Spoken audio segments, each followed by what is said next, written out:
आज हम लोग फ़ोन पे से कैसे ट्रांजैक्शन किया जाता है, कैसे इसके द्वारा लेन देन किया जाता है, इसके बारे में हम लोग जानेंगे। तो आप देख रहे हैं टेक्निकल मास्टर। चलिए शुरू करते हैं। हाँ, शुरू करने से पहले एक चीज़ और, आप लोगों ने अगर मेरे चैनल को सब्सक्राइब नहीं किया है तो इसे सब्सक्राइब कर दें, और लास्ट में अगर पसंद आएगा तो लाइक, डिसलाइक और शेयर ज़रूर करें। चलिए शुरू करते हैं। तो फ़ोन पे से कैसे ट्रांजैक्शन किया जाता है आपको बताता हूँ मैं। फ़ोन पे ऑन करते हैं, इसमें पहले डाउनलोड करेंगे, लॉगिन करेंगे।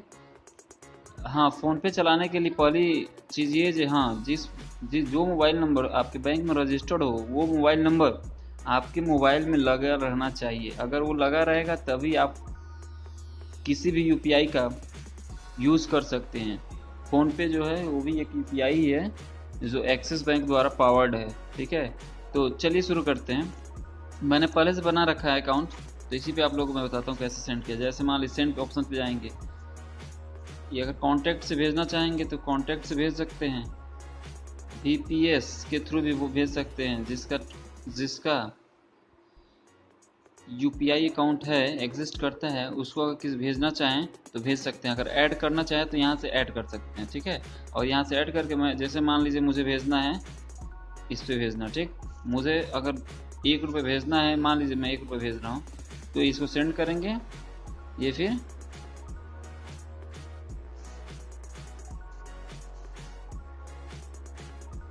फिर ये क्या होगा, सेंड हो जाएगा। Transaction successful. अभी आपको मैसेज मिलेगा मोबाइल नंबर के थ्रू, और ईमेल के थ्रू भी मैसेज मिलेगा। ये देखिए, मोबाइल के थ्रू मिल गया, अभी मेल के थ्रू भी मैसेज आएगा आपको।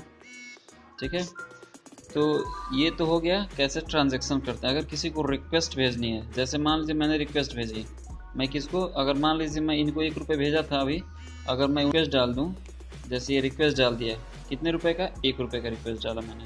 ठीक, तो रिक्वेस्ट डालूंगा तो वो क्या होंगे, रिक्वेस्ट जाएगा उनके पे, फिर वो उधर से क्या कर देंगे, उस चीज़ को अगर देखेंगे, अगर उन्हें लगता है उचित तो वो क्या करेंगे, आपको सेंड करेंगे। तो देखते हैं वो क्या भेजते हैं कि नहीं। ठीक है, मैंने रिक्वेस्ट तो डाल रखी है, देखते हैं उधर से उनका कोई रिप्लाई आता है या नहीं। ठीक है,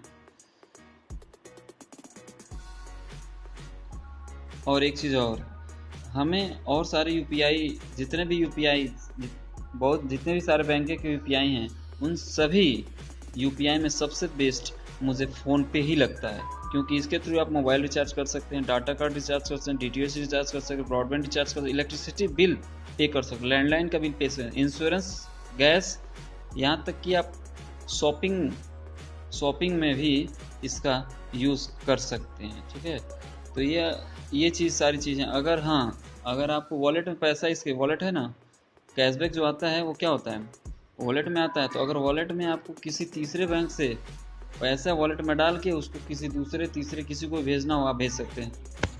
तो वॉलेट में डालने के लिए कैसे, हमको देखिए, ये विड्रॉ, इसमें तो पैसा 0 है, अगर टॉपअप इसमें कर दें तो वॉलेट में पैसा आ जाएगा। मान लीजिए मैंने कितना, 10 रुपये का क्या करते हैं, टॉपअप करते हैं, देखते हैं क्या होता है।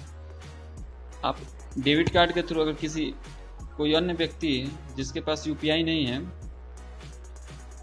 अगर वो कोई किसी को ट्रांसफ़र करना चाहता है, तो बेहतर है कि हाँ, अगर आप उसके पैसे को अपने में ट्रांसफ़र कर लें, टॉपअप कर लें, और इस पैसे को जिसको भेजना है आप भेज सकते हैं। अगर आपका दोस्त हो, नज़दीकी हो, तब ऐसा करें, अदरवाइज़ करने की कोई ज़रूरत नहीं है। ठीक है, यहाँ पर डेबिट कार्ड डालेंगे, जैसे मेरा तो दोनों ही ऐड ही है। किसी तीसरे का, जिसके पास अगर यूपीआई नहीं है, उसका यहाँ पे डेबिट कार्ड डाल के आप क्या कर सकते हैं, यहाँ पे आप वॉलेट में पैसा ऐड कर सकते हैं, और फिर वॉलेट के थ्रू अपने अकाउंट में डालेंगे, बैंक अकाउंट में, और उस बैंक अकाउंट से किसी तीसरे में भेज देंगे। ठीक है, तो ये सारी चीज़ें हैं जो, ये देखिए, रेफरल, अगर आप रेफ़र करते हैं तो बहुत सारे पैसे कमा सकते हैं।